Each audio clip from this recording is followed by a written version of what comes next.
Hi, patrons. Oh, hey, patrons. If you watched our video last week, you'll notice how different we look from that. Just to say, not at all different. It's been we just like to wear the same clothes every single day. Yeah. Same haircut, same clothes, same sleepy bags under my eyes. Yeah, we're sleepy. We're a sleepy bunch over here. But we're about to amuse your bouche. Oh man, dude, this episode gathering the information for this one was so fucking fun because it Nice. was so simple, but like it just is like an interesting thing. It's very short, so this will be a quick go around. Lovely, lovely. Um, oh, we don't need a recommendation for this because it's a mini. Fuck yeah. Yeah, we're good. I was thinking, I've been eating just so fucking many of those like silk Greek yogurts. Um, Oh yeah. They're super good. I was not a huge fan of Greek yogurt when I was eating regular yogurt. And there have Uh-huh. been some vegan yogurts I have tried that were Greek yogurts that I did not care for, but these are good. So yeah, Silks. They do it with coconut milk somehow, and then it's like 10 grams of protein. I was like, I don't know how you're doing this, but I accept. Yeah, I don't want to find out this is like some Soylent Green shit later, but we're fine right now. Oh, actually, I don't know if I recommended this yet. Have I recommended Oatly brand oat milk on here yet? I feel like you have. We've talked about it at Okay. least. Okay. Yeah, I've been using their full fat version and it's so good. I've been using it mostly to because I think I told you like my mother-in-law bought us this like $600 or $700 espresso machine. Um, Uh-huh. so it's like one of those really nice fancy ones. Yeah. DeLonghi is the brand. Um, and so I've been making a bunch of like it's got a really nice steaming wand. So I've been making a bunch of lattes. I've been practicing like making matcha lattes and all that. But anyway, so uh, I've used so many different types of alternative milks, and this full fat oat milk from Oatly is hands down the best. I believe Um, it. I'm not at all it's so surprised. yeah, it's so good. It's like thick and creamy and foamy and has this really rich flavor. It's so fucking good. Hell Um, yeah. Now you were a barista for a long time. That's true. How the fuck do you do a matcha latte right? What's your like issue? Like when you make it? Like what are your errors? So I I recently started doing this differently than what I was doing it, but so I've got like the old like real matcha powder, like actual Uh-huh. like legit matcha powder. And what I was doing with it is I was doing about so I'm making about a 20-ounce drink most of the time. Okay. Um, and I put the matcha in like a bowl, and I have the like matcha whisk that it specifically comes with. And Yeah. so I put in probably 3 tablespoons of matcha powder. And Okay. then I put in basically just enough boiling water to like cover it all. And then I use the matcha whisk to whisk it all together. And then Yeah. I steam the milk. And then I add the matcha and put in the milk. And I mean, it's okay, but there's two things that aren't really working. One is it's got like a grassy flavor that I don't care for. And the Yeah. other is that I feel like I'm just not getting the matcha-y flavor very much, even though I feel like I'm using too much matcha. It might be that the matcha that you're using maybe doesn't have like an added sweetener to it. Because a lot of Okay. times like if you were to go to Starbucks and get it, there's an added sweetener in the matcha powder. Okay. So that is something to consider. So if you want to, you might play around with like maybe like a simple syrup or something inside of it, or just like some like raw sugar maybe to kind of like zhuzh that up a little bit. Okay. Typically vanilla is pretty good if you want to like play around with flavors, but yeah, I mean to me matcha always had a very grassy flavor, so I never liked it. Oh, Like it okay. always like even the mildest matcha had like a very grassy flavor to me. I actually I do like the sort of grassy matcha flavor, but for what it, like I don't know. I guess it was tasting more like how lawn cuttings smell than I wanted it to. Sure. Uh, Sure. Yeah. And that might just be you have too much in there. oh, okay. Um, so what I should do probably is probably take down a little bit the level of matcha that I'm using, and then add in some like nice cane sugar or something. Yeah, Um, like if you have like even like a like you have like the syrup bottles that have like the hand pumps, like maybe like yeah. just even one or two pumps would cut that a little bit. Okay, cool. That's good to know. I do have those pumps, and I have a lot of vanilla syrup, although almost all of it is sugar free right now. Okay. Oh yeah, yeah, okay. That'd be okay though. I think that'd be fine. Okay. Okay, good to know.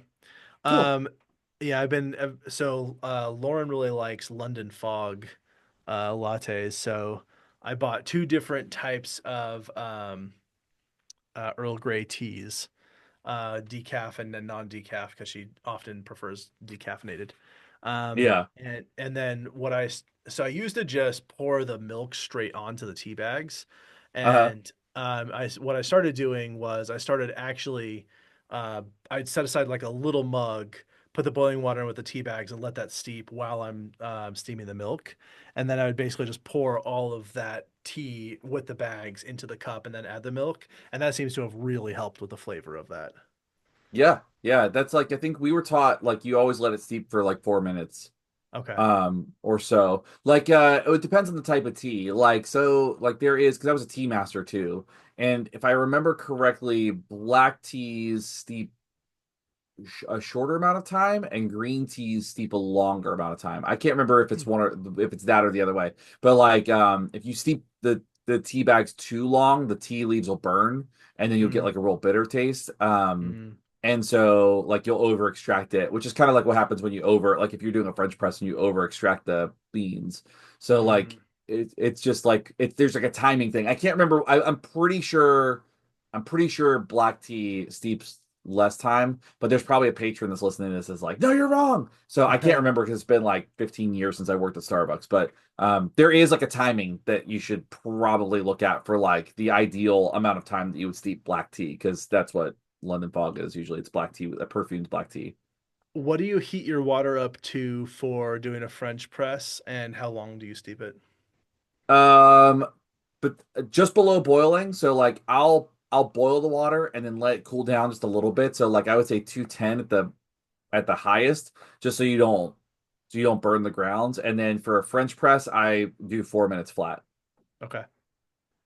Yeah. So I do 4 minutes flat, at anywhere between 200 and 210 degrees. And then, and if I use like a steel carafe. I don't use a Yeah, glass same. one.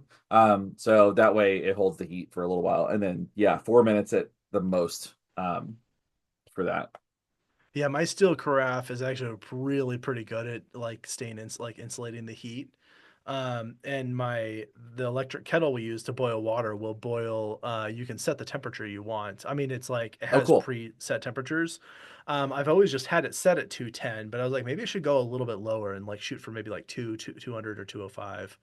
Two, Um, yeah, 200's good. Like that's usually like that's like when we would make extra hot lattes at work, like 200 was the maximum we were allowed to do. So oh, like that's like that's the highest level for the milk at least, but so if as far as hot water goes, like they say hot but not boiling because you can burn the grounds or burn the tea leaves. yeah.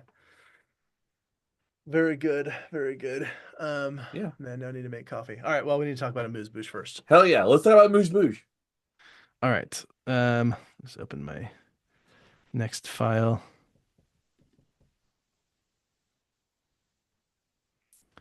Testing, testing.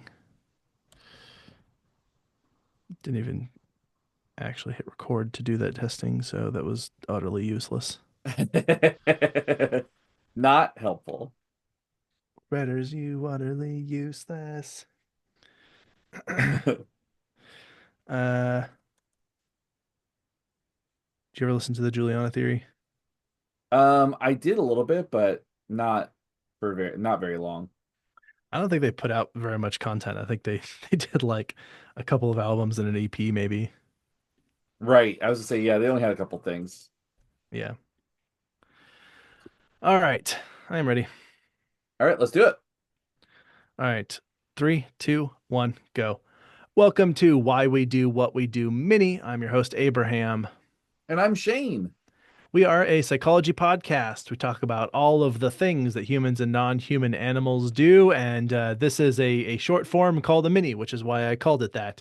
Which is that we're going to do a quick dive into a topic and try and do our best to unpack it, and then get out of there. We'll see if we can do this in today, probably less than 10 minutes, but it's usually around 10 to 15. Yeah, I think this will be a shorter one. Today Perfect. we are talking about Amuse Bouche, which is really fun to say, but I don't know about Especially if you you, say but it like that. Amuse Bouche. I like to watch food shows a lot, and I Nice. learn a lot from food shows. Like I learn, like, oh, I could mess with this, I could play with this, and then I like to just kind of learn stuff. And I keep hearing the phrase amuse bouche, and I keep wondering what it is. And I kind of know what it is, but I kind of went, why do we do that? Because I'm somebody who likes to eat a normal size meal, and so why would I have an amuse bouche? And we're gonna get into that a little bit today. Yes. Before we continue on with our journey of the Amuse Bouge, I will quickly say that if you would like to support us, then you can join us on Patreon. You can pick up some merch at our merch store, leave us a rating and a review, like and subscribe, or tell a friend. And I'll talk more about those things once we have gone through this discussion. But yeah, so Amuse Bouge, also known as Amuse Guyel or Guye maybe. And this is food, as you sort of maybe gathered from that. And we do hear people often talk about the amuse bouche, and they often are using it metaphorically, or they might even be referring to it in the context of an actual meal. So what is it? It is a single bite-sized hors d'oeuvre. Yes, that's all it is. But it's a little bit more than that, and that's going to be what's fun about this. The term is French, amuse bouche. The term is French for mouth amuser, which is just, sometimes I don't know if you ever have this experience, but sometimes I don't think that we need to translate words. Like I think it's okay to just say amuse bouche. That's fine. I don't know. It's I don't. I'm not going to go into a restaurant and be like, "What? Can you send me your list of mouth amusers?" Like I'm not going to do that, right? So amuse bouche missing is out. fine. Maybe I'm gonna try that next time I go to a fancy restaurant. So this type of practice, this including of these bite-sized hors d'oeuvres, it emerged during the Nouvelle Cuisine movement, which would emphasize lighter, delicate dishes that were more focused on the experience of the dish, the presentation. If you've seen the movie The Menu, then the culture of elaborate Yes, presentation, like evolved from practices such as the amuse-bouche. love that movie. By the way, Yeah, it's so great. and brutal. Now and brutal. Yeah. Now it's important to distinguish this from hors d'oeuvres, and you might be going, well, what makes this different than an hors d'oeuvre? And I'll tell you exactly what it is. It's small. This is still a small bite-size item, but it's Yeah. pre-selected by the chef. This is not something that is, and we'll talk about this kind of a little bit more. This is not something that is like just on the menu as like an option. This is, you are here for a dining experience. I am the chef. I chose this for you and for a reason. And we'll talk about like what that might look like and how that might emerge. But that's the difference between this and an hors d'oeuvre. An hors d'oeuvre might be something that is pre-selected by a guest or something like that. Yeah, yeah. You like order the chips and guac for the table, if you will. But this one, Right. the chef's like, here's food, you're going to eat it. By coming to my restaurant, you agreed to let me tell you what you're going to have, and this is what Yes. you're going to have. Yes, exactly. Now, generally, hors d'oeuvres are selected by the planning person or the event coordinator, and they often will match if there's an event at which this is taking place, which might be because we're talking about these highly structured meals that are going on. But then that might have a theme, and therefore the hors d'oeuvre would match the theme or the event or the preferences of the attendees who are at the event. Right. And then the amuse bouche is specifically and explicitly selected by the chef for a few reasons. The first reason being that the amuse bouche is designed to introduce the person to the chef and their style. So this Mm, might be okay. like they're almost like their business card. Like, Yeah. hey, here's who I am, here's what I do, here's my resume. And a small introductory bite of food can showcase the type of chef that is preparing your meal. So you're not only just kind of getting an introduction to the chef, but an introduction to the meal and kind of getting to know, like, oh, this is what I'm in for. If I were a chef presenting an amuse bouche, it'd probably be like a single peanut, or or I love possibly that. like the cap of a mushroom or something like that.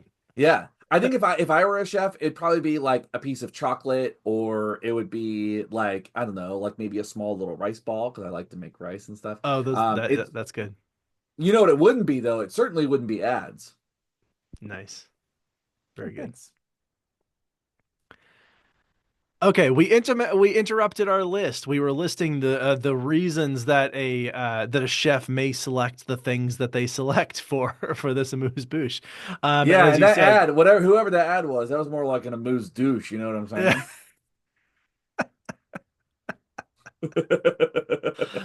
that was such an American joke to make. Yes, it was. That's Yes, pretty it good. was.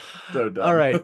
So, yeah, the first one to introduce the person to the chef and their style. Another reason, a second reason, perhaps, if we're doing this in any particular order, but another reason here is that the specifically selected amuse bouche would align with a specific meal theme, as we had sort of described before. So, a single bite may give hints toward what the next course of the meal is going to be.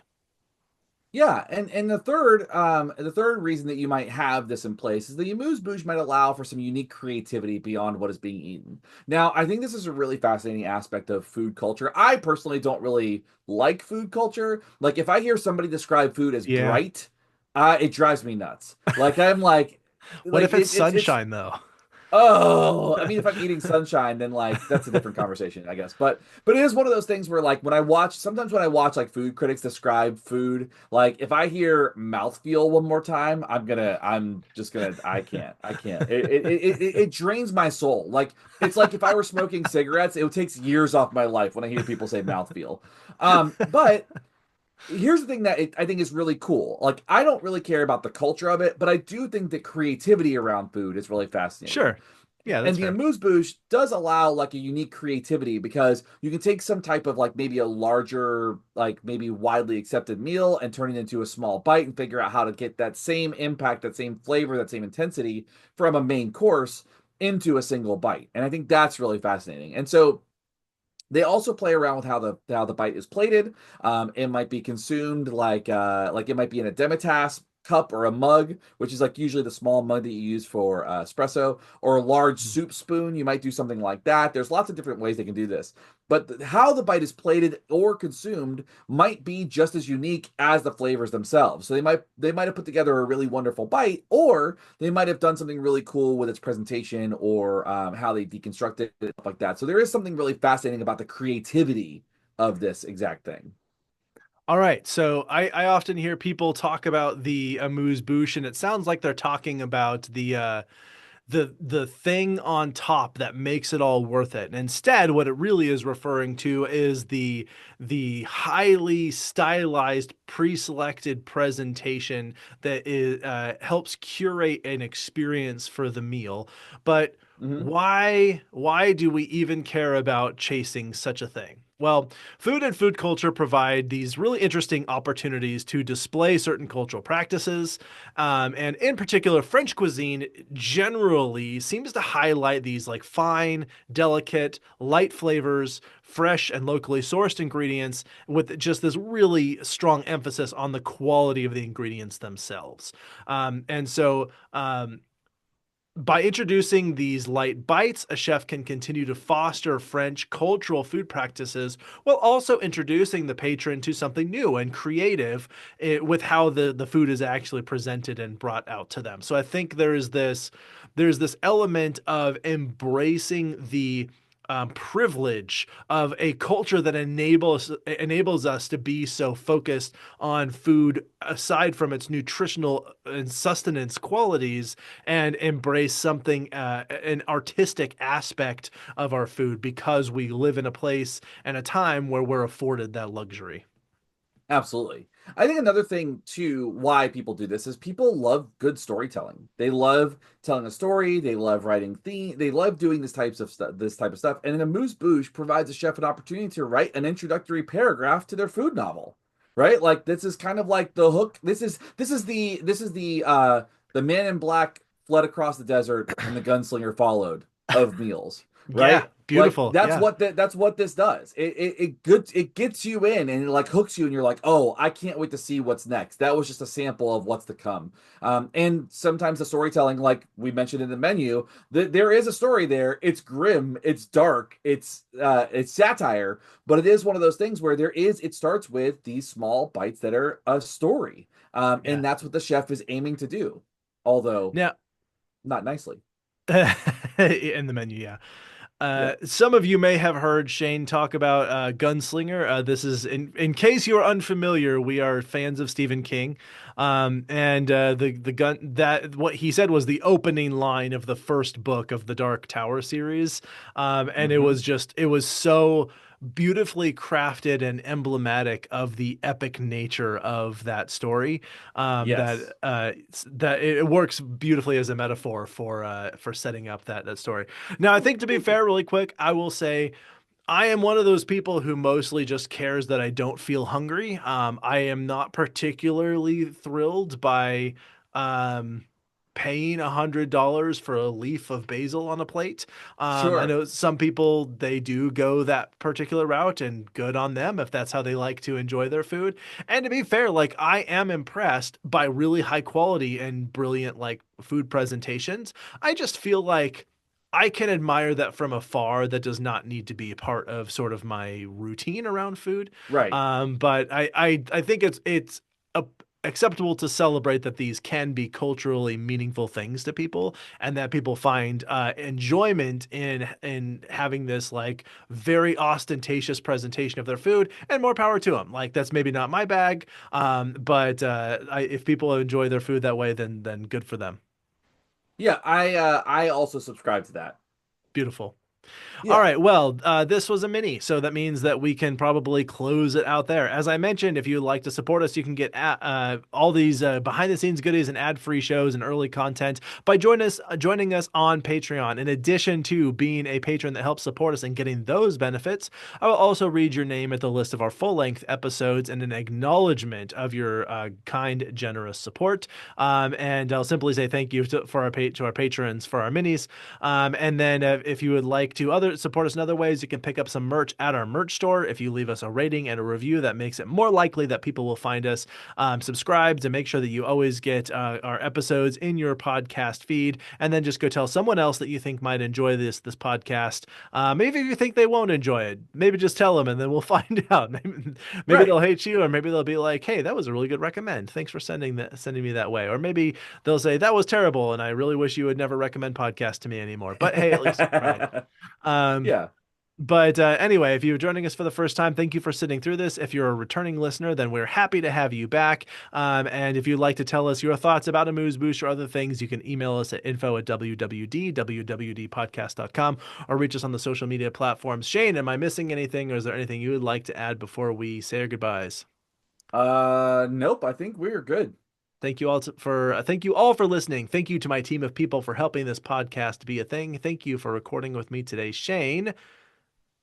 Why We Do What We Do mini is out. Bye.